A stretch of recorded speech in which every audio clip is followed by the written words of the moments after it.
사랑하는 성도 여러분, 오늘은 7월 24일 토요일입니다. 오늘의 묵상 말씀은 신명기 14장 22절에서 29절까지의 말씀입니다. 구약성경 284페이지입니다. 제가 봉독해 드리겠습니다. 너는 마땅히 매년 토지 소산의 11조를 드릴 것이며 내 하나님 여호와 곧 여호와께서 그의 이름을 두시려고 택하신 곳에서 내 곡식과 포도주와 기름의 11조를 먹으며 또 내 소와 양의 처음 난 것을 먹고 내 하나님 여호와 경외하기를 항상 배울 것이니라. 그러나 내 하나님 여호와께서 자기의 이름을 두시려고 택하신 곳이 내게서 너무 멀고 행로가 어려워서 내 하나님 여호와께서 그 풍부히 주신 것을 가지고 갈 수 없거든 그것을 돈으로 바꾸어 그 돈을 싸가지고 내 하나님 여호와께서 택하신 곳으로 가서 내 마음에 원하는 모든 것을 그 돈으로 사되 소나 양이나 포도주나 독주 등 내 마음에 원하는 모든 것을 구하고 거기 내 하나님 여호와 앞에서 너와 내 권속이 함께 먹고 즐거워할 것이며 내 성읍에 거주하는 레위인은 너희 중에 분깃이나 기업이 없는 자이니 또한 저버리지 말지니라. 매 3년 끝에 그 해 소산의 10분의 1을 다 내어 내 성읍에 저축하여 너희 중에 분깃이나 기업이 없는 레위인과 내 성중에 거류하는 객과 및 고아와 과부들이 와서 먹고 배부르게 하라. 그리하면 내 하나님 여호와께서 내 손으로 하는 범사에 내게 복을 주시리라. 아멘. 이 말씀을 중심으로 11조를 꼭 드려야 하나요? 라는 제목으로 잠깐 말씀을 묵상하도록 하겠습니다. 자, 11조에 대한 논란은 많은 이야기들이 있습니다. 시작에 예수님이 율법을 완성하셨는데 11조를 안 드려도 된다는 등, 그렇지 않아도 11조는 꼭 드려야 된다는 등 여러 가지 이론이 있게 됩니다. 그러나 11조는 율법의 문제가 아니라 11조는 과연 내 인생의 주인이 누구인가에 대한 문제라는 것을 우리는 기억해 두어야 합니다. 성경에는 물질에 대한 이야기를 참으로 많이 하고 있습니다. 그만큼 중요하고 영향력이 강하기 때문이죠. 마태복음 6장 24절에 예수님께서 이렇게 말씀하셨습니다. 한 사람이 두 주인을 섬기지 못할 것이니 혹 이를 미워하고 저를 사랑하거나 혹 이를 중히 여기고 저를 경히 여김이라. 너희가 하나님과 재물을 겸하여 섬기지 못하느니라. 어찌 보면 신앙생활이라는 것은 매 순간 잊지 않고 나의 주인이 누구인가를 점검하고 결단하는 삶을 말하는 것입니다. 성경은 하나님을 주인으로 섬길 것인가 재물을 주인으로 섬길 것인가를 매 순간 우리에게 선택하기를 요구합니다. 예수님의 신약 성경에서 약 38번 이상의 비유의 말씀을 하셨습니다. 그 가운데 약 17번 이상이 물질에 대한 비유라는 것을 알아야 합니다. 비유 말씀 가운데 거의 절반이 물질에 대한 비유라는 것이죠. 이것은 그만큼 우리의 믿음에 절대적인 영향력을 미치는 것이 물질이기 때문입니다. 오래전 종교 개혁자 켈빈은 이런 기록을 남겼습니다. 우리 교회의 문제는 돈에 대해서 너무 많은 이야기를 하는 것이 아니라 돈에 대하여 바른 이야기를 하지 않는 것이 문제다라고 말했습니다. 뿐만 아니라 감리교 창시자 요한 웨슬러 목사님은 비슷한 말을 남겼습니다. 나는 주머니가 회개하지 않는 사람의 회개를 신용할 수 없다라고 얘기했습니다. 오늘 본문은 특히 매년 매 3년마다 11조를 드릴 것을 말씀하고 있습니다. 신앙의 출발이 11조와 주일 성수라고 말해도 과언이 아닙니다. 이는 내 인생의 주인이 누구인가를 보여주는 절대적인 단면이기 때문입니다. 결국 11조는 내 인생의 주인이 예수 그리스도임을 믿는 믿음과 그분을 사랑하는 마음에 근거하지 않으면 드리지 못하는 것입니다. 그만큼 물질의 힘은 대단해서 하나님과 맞먹을 정도입니다. 유대인들은 11조를 다음과 같이 세 단계로 구분해 드렸습니다. 첫째 11조입니다. 한 해 추수를 끝내고 소득의 10분의 1을 구별하여서 성중에 거하는 레위인에게 바칩니다. 그러면 레위인은 그 11조를 다시 10분의 1을 구별하여 제사장에게 바쳤던 것이죠. 이를 첫째 11조라고 부르며 이것은 레위인들과 제사장들의 생계 유지에 사용이 되었던 것입니다. 둘째 11조가 있습니다. 첫째 11조를 바친 나머지 10분의 9에 대하여서 백성들은 다시 10분의 1을 구별하여 이것으로써 백성들은 가족 전체를 대동하고 성소에 가서 한 해 동안 풍성한 복을 내려주신 하나님께 감사 잔치를 벌였던 것이죠. 오늘 함께 읽은 본문의 배경이 바로 이 둘째 11조에 대한 이야기인 것입니다. 셋째 11조가 있습니다. 이것은 안식년, 즉 매 7년째를 기준으로 해서 제3년과 제6년에는 둘째 11조로 잔치를 벌이지 않고 이것을 각 성에 모아 가난한 자, 고아, 과부, 그리고 레위인 가운데 특별히 제사장들을 섬기는데 사용하였던 것입니다.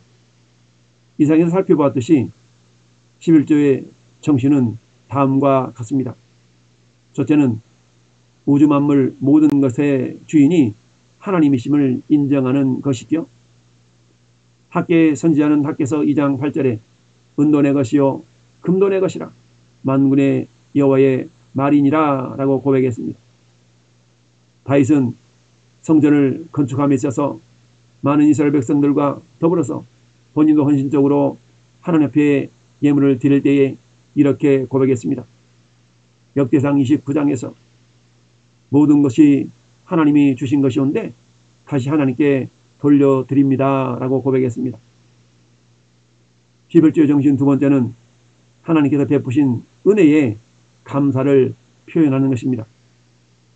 여러분 시편 136편은 총 26절로 이루어진 시편입니다. 그런데 각 구절 구절마다 빠지지 않고 나타나는 단어가 하나님께 감사하라 라는 단어입니다. 이 가운데 마지막 25, 26절에는 이렇게 고백하고 있습니다. 모든 육체에 먹을 것을 주신 이에게 감사하라. 그 인자하심이 영원함이로다. 하늘의 하나님께 감사하라. 그 인자하심이 영원함이로다. 우리 모든 육체에 먹을 것을 주신 분이 하나님이심을 고백하고 인정하지 않는다면 그 사람은 하나님을 주인으로 믿지 않고 있는 사람이다 라고 말할 수가 있습니다. 11조를 드리는 세 번째 그 정신은 이웃 사랑을 보여주는 것입니다. 따라서 11조를 기복신앙이니 율법의 산물이니 라고 말하는 것은 성경을 깊이 있게 알지 못하는 하나의 모습인 것입니다. 또한 11조를 기복신앙 즉 복을 받기 위한 수단으로 생각해서는 안 될 것입니다. 그럼에도 불구하고 오늘 성경 말씀은 그리하면 내 하나님 여호와께서 내 손으로 하는 범사에 내게 복을 주시리라 라고 말씀하고 있습니다. 11조를 이처럼 주님의 주권을 인정하며 주신 은혜에 감사를 표현하며 이웃사랑을 실천하는 모습으로 드리는 자에게 하나님은 범사에 복을 주시겠다라고 약속을 하고 있는 것입니다. 사랑하는 성도 여러분, 깊이 있는 이야기를 할 수는 없지만 예수 그리스도가 나의 주인이며 구주임을 믿는 믿음의 열매가 11조와 주일 성수임을 알고 겸손히 순종하여 하나님의 사랑을 흘려보내는 축복의 통로들로 쓰임받기를 원합니다. 이런 삶을 살아가는 자들에게는 오늘 마지막 29절의 약속의 말씀처럼 그리하면 내 하나님 여호와께서 내 손으로 하는 범사에 내게 복을 주시리라 라고 말씀합니다. 오늘 말씀의 제목 11조를 꼭 드려야 하나요? 라는 질문은 어찌 보면 어리석은 질문일 수밖에 없습니다. 여러분, 우리를 구원하신 하나님의 은혜를 생각한다면, 아니 모든 것이 주님의 것임을 인정한다면 우리는 11조의 10의 1조뿐만 아니라 10의 2조, 10의 3조까지도 우리는 마음껏 정성껏 헌신하고도 남음이 있는 그런 믿음의 사람이 될 수가 있는 것입니다. 예전에 제가 부교육자 시절에 신앙생활했던 한 교회에 어떤 장로님 아들의 믿음의 고백을 잠깐 소개합니다. 이 장로님의 아들은 방송 일을 하는 건장한 청년이었습니다. 이 청년의 믿음의 고백은 이것이었습니다. 나는 하나님 앞에 10분의 9를 드리고도 나머지 10분의 1만 가지고 살아도 충분한 그런 삶을 살기를 원한다 라고 고백하는 것을 보았습니다. 여러분, 우리는 11조를 드리는데 때로는 인색한 마음을 갖기도 합니다. 왜 그럴까요? 모든 것이 하나님의 것임을 인정하지 못하기 때문이죠. 하나님의 인생을 책임져 주시라는 믿음의 확신이 부족하기 때문이기도 합니다. 좀 전에 말씀드렸던 그 청년의 고백처럼 이를테면 여러분, 내가 11조를 드리고 남는 돈이 1,000만 원이라면 어떤 사람이 10분의 9를 드리고 남은 돈이 2,000만 원이라면 여러분, 우리는 10분의 9를 드리고도 남은 2,000만 원을 가지고 마음껏 살 수 있는 그런 풍성한 은혜의 사람, 믿음의 사람이 될 수가 있다라는 말씀이지요. 오늘 신명기서를 통하여서 너희들이 가나안 땅에 들어가거들란 이처럼 특별히 12지파 가운데 한 지파를 구별해서 하나님을 전적으로 섬기는 제사장 직분, 찬양대 직분, 이런 직분을 감당하는 레위인들을 위하여서 나머지 11지파들이 11조를 드려 그들의 생계를 책임지는 것뿐만 아니라 하나님의 공동체가 더욱더 사랑으로 그 은혜를 나누는 그런 모습들을 하나님은 보기를 원하신 것이죠. 이를 위하여서 첫째, 둘째, 셋째 11조의 모습을 통해 이스라엘 공동체가 사랑의 공동체요 신앙의 공동체임을 하나님은 보이기를 원하셨던 것입니다.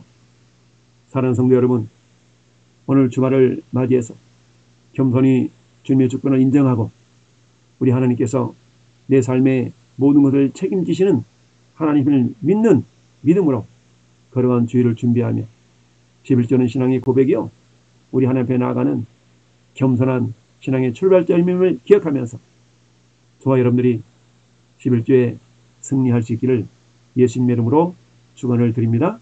아멘.